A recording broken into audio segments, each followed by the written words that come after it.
বন্ধুরা, আমি Sumana kitchen and food চ্যানেলে আপনাদের সবাইকে স্বাগত। তো আমি আজকে রান্না করব ঠাকুর বাড়ির মতো আলু পনিরের রসা, আলু পনির রেসিপি আমি আপনাদের সাথে শেয়ার করব। তো বন্ধুরা, ভিডিওটি না টেনে সম্পূর্ণভাবে দেখবেন, সম্পূর্ণভাবে দেখলে বুঝতে পারবেন। তো চলুন বন্ধুরা, শুরু করা যাক আলু পনিরের রেসিপি। দোকান থেকে একদম টাটকা, দেখুন একদম টাটকা এরকম পনির কিনে নিয়ে এসেছি। তো এরকম পনির সব জায়গাতে পাওয়া যায় না। যদি না পাওয়া যায়, এরকম টাটকা পনির যদি না পাওয়া যায়, তাহলে প্যাকেটের পনির দিয়েও আপনারা রেসিপিটা রান্না করতে পারেন। পনির এরকমভাবে পিস পিস করে বানিয়ে নেব।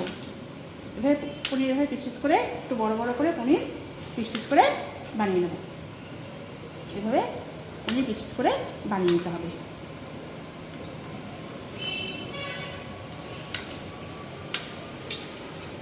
পনির প্রায় পিস পিস করে বানানো হয়ে গেছে।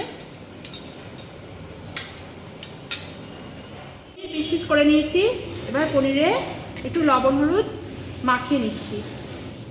হলুদ না মাখলেও হয়, কিন্তু আমি লবণের সাথে একটু হলুদ মাখিয়ে নেব, তাহলে কালারটা বেশ ভালো আসবে। অল্প হলুদ দেবো, বেশি হলুদ দেবো না।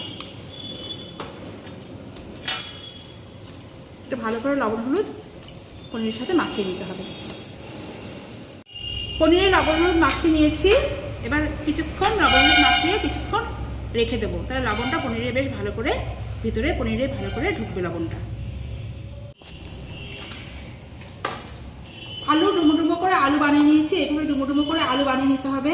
ঠাকুর বাড়িতে ঠিক এইভাবে ডুমো ডুমো করে পনিরের রসায়, আলু পনিরের নিরামিষ রেসিপিতে এরকমভাবে ডুমো ডুমো করে আলু বানিয়ে নেয়। তো আমিও এভাবে ডুমো ডুমো করে আলু বানিয়ে নিয়েছি। আর নিয়ে নিয়েছি আদা কুচিয়ে নিয়েছি, একটু জিরে নিয়েছি, আর টমেটো কুচিয়ে নিয়েছি, আর নিয়েছি কাঁচা লঙ্কা, আর একটা টমেটো নিয়েছি, আর একটা টমেটো দিতে হবে। তো আমার ছোটো ছোটো টমেটো, তাই দুটো দিচ্ছি। বড় টমেটো হলো একটা দিলেই হবে। তো সমস্ত সবজি বানানো হয়ে গেছে, মশলাও রেডি করা হয়ে গেছে। এবার মশলা মিক্সিতে বেটে নেব। আলুতে লবণ হলুদ মাখিয়ে নেব। আলুতে লবণ হলুদ মাখিয়ে নিতে হবে ভালো করে। আলুতে লবণ হলুদ মাখিয়ে নেব। কেটে দে মাখিয়ে নেব ভালো করে। আলুতে লবণ হলুদ মাখিয়ে কিছুক্ষণ রেখে দেবো।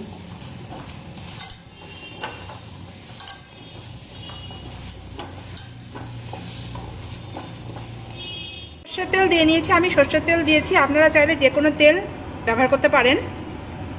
এবার পনির ভেজে নেব। হয়ে গেছে, এবার পনির ভেজে নেব। পনির লাল লাল করে ভেজে নেব, কিন্তু পনির খুব বেশি ভাজা যাবে না। খুব বেশি পনির কড়া করে ভাজলে কিন্তু শক্ত হয়ে যাবে। তো পনির অল্প ভাজবো।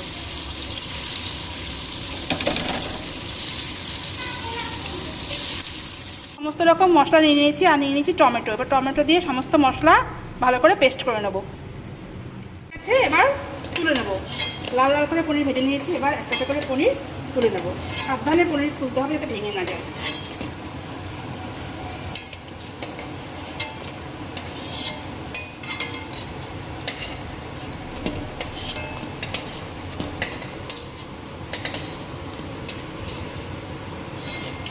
করা হয়ে গেছে, খুব ভালো করে মশলা পেস্ট করে নিয়েছি।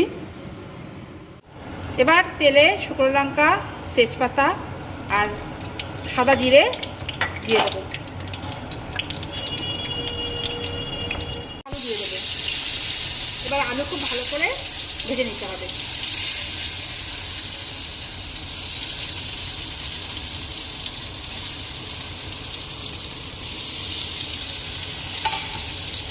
এবার আলু ভাজা হয়ে গেছে। এবার মশলা দিয়ে দিয়েছি।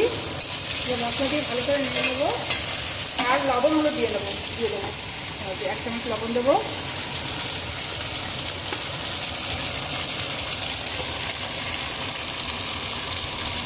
আর হলুদ দেবো।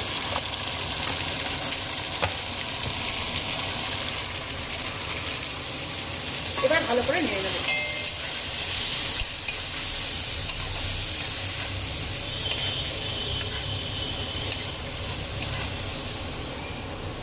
কষানো হয়ে গেছে। এবার জল দিয়ে দেবো। জল দিয়ে দিলাম।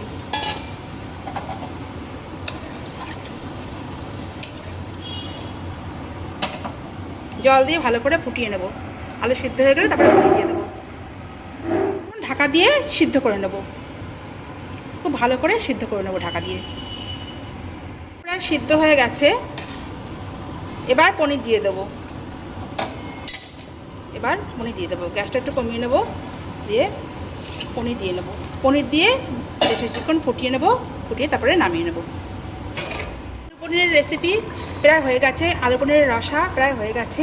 এবার নামানোর আগে একটু ঘি আর একটু গরম মশলা দিয়ে নামিয়ে নেব। আলু পনির রেসিপি রেডি হয়ে গেছে, এবার নামিয়ে নেব। আলু পনিরের রেসিপি একদম রেডি হয়ে গেছে। রেসিপিটি কেমন লাগলো প্লিজ কমেন্ট করে জানাবেন। আর রেসিপিটি যদি ভালো লেগে থাকে প্লিজ লাইক কমেন্ট শেয়ার করবেন, আর চ্যানেলটিকে প্লিজ সাবস্ক্রাইব করবেন। ভালো থাকবেন, সুস্থ থাকবেন, ধন্যবাদ।